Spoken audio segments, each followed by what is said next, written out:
The 1980s proved to be the most inconsistent decade in the club's history, with 7 managers supervising 4 relegations and 2 promotions. The first of these managers was long-serving clubman Richie Morgan, who took over to become the youngest boss in the club's history at the age of 34. The visit of First Division-bound Swansea City, managed by ex-Bluebird star John Toshak, provided the highlight for City of the 80-81 campaign. With only 5 minutes remaining, City were trailing 3-1 until Peter Kitchen pulled one back. Then in injury time, a free kick awarded to Cardiff resulted in one of the best goals to be scored at Ninian Park, a 40-yard shot from John Buchanan that was still accelerating as it entered the net. During the 1981-82 season, Cardiff found themselves with 3 different managers, as Richie Morgan was replaced by Graham Williams, who'd come in as the team coach, this despite the fact that City were in the top section of the division. The following month saw the start of an 11-match run without a single victory. Len Ashurst was then brought in to salvage the situation, but he was unable to stop the slide into the 3rd division.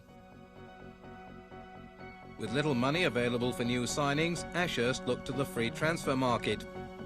Players to arrive at Cardiff included forward Jeff Hemmerman, midfielder David Tong, fullback Paul Bodin, goalkeeper Martin Thomas, and utility player Roger Gibbins. The new City lineup performed well, and on New Year's Day they beat Bristol Rovers 3-1 to start a run of 6 games without defeat.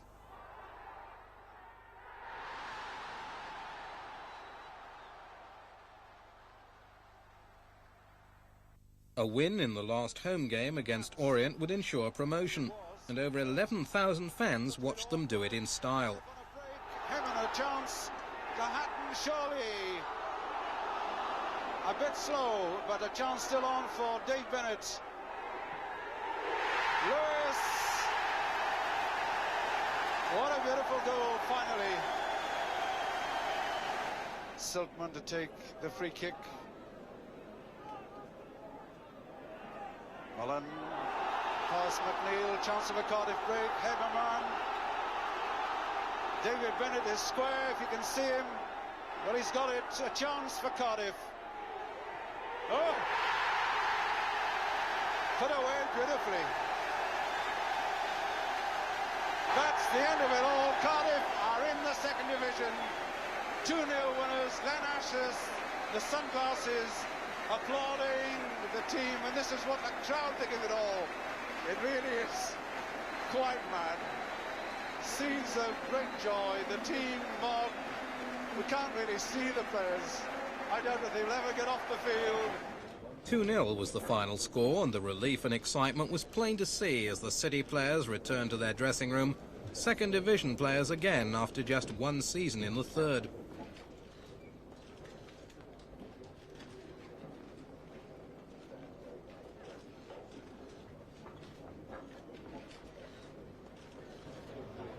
With thousands of fans calling for their team on the Ninian Park pitch, the players, plus manager Len Ashurst and coach Jimmy Goodfellow, went into the director's box to acknowledge the ovation.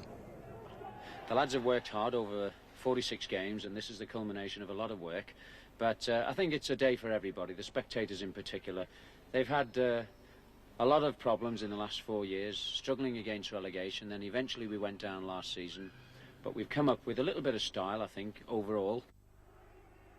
Team management and financial affairs were foremost in the 83-84 season, with Len Ashurst eventually leaving to join Sunderland, and the announcement that City's overall debt was £1.4 million.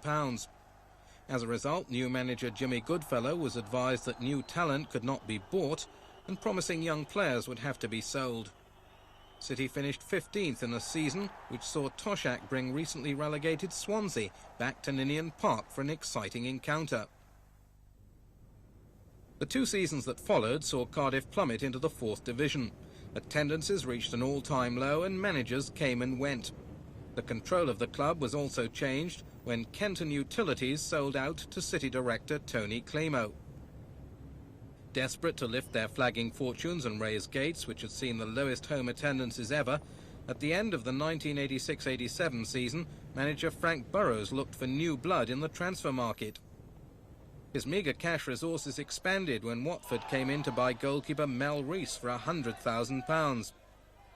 Amongst the newcomers were midfielder Mark Kelly, defender Nigel Stevenson, winger Brian McDermott and striker Jimmy Gilligan.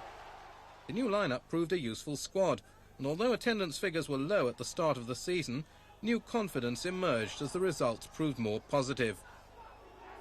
By November, crowds had started to increase, and it was this win over Exeter that put City into the top two positions in the 4th Division for the first time that season. The £17,500 paid to Lincoln for Gilligan was looking one of the best bargains of the season, and he was becoming a regular scorer. The last home game of the 1987-88 season was the decisive one, with City beating Crewe Alexandra 2-0 to secure promotion to the 3rd Division. Watched by a crowd of 10,000, the team had brought a much-needed lift to both themselves and the supporters. Another bargain was the speedy Kevin Bartlett, signed from non-league Fareham the previous year. He was to score some vital goals in City's promotion success. Mike Ford had by now established himself as a strong midfield player, and the experience of ex-Arsenal man Brian McDermott gave City an added dimension. It was McDermott who scored the goal which settled promotion on May the 2nd, 1988, with City going up in 2nd place. After 4 years of constant struggle on the field, it wasn't surprising that the fans were so delighted at having something to celebrate at long last. With a good side built from modest signings and free transfers, surely now City could go on to better things.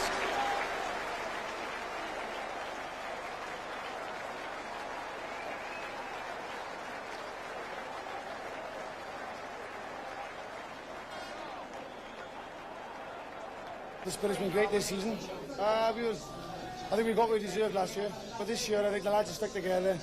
We showed a lot of commitment, and the just rewards are today. You've done it on a small squad as well. Yeah, fair dues, to the boys. They played with injuries. They battled well.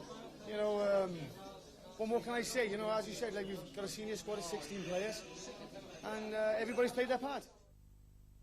City remained in the 3rd Division just 2 seasons before being relegated back to the 4th.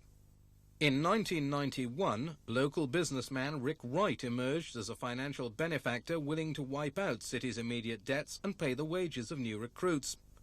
Following the departure of Len Ashurst, first-team affairs were put in control of team coach Eddie May. The 1992-93 season brought new hope to the flagging fortunes of the Bluebirds. With the signing of new players into the squad and the development of some of City's promising younger talent, Cardiff soon progressed up the 3rd Division table. And with the steadying influence of the former Everton and Wales captain Kevin Ratcliffe at the back, the foundations were laid for both promotion and the Championship. The club practically clinched the title in their final home game of the season by beating Shrewsbury Town, before sealing it at Scunthorpe a week later. Following victory over Wrexham in the Welsh Cup semi-final, the Bluebirds overwhelmed Rhyl at the National Stadium to win the trophy and guarantee a place in Europe.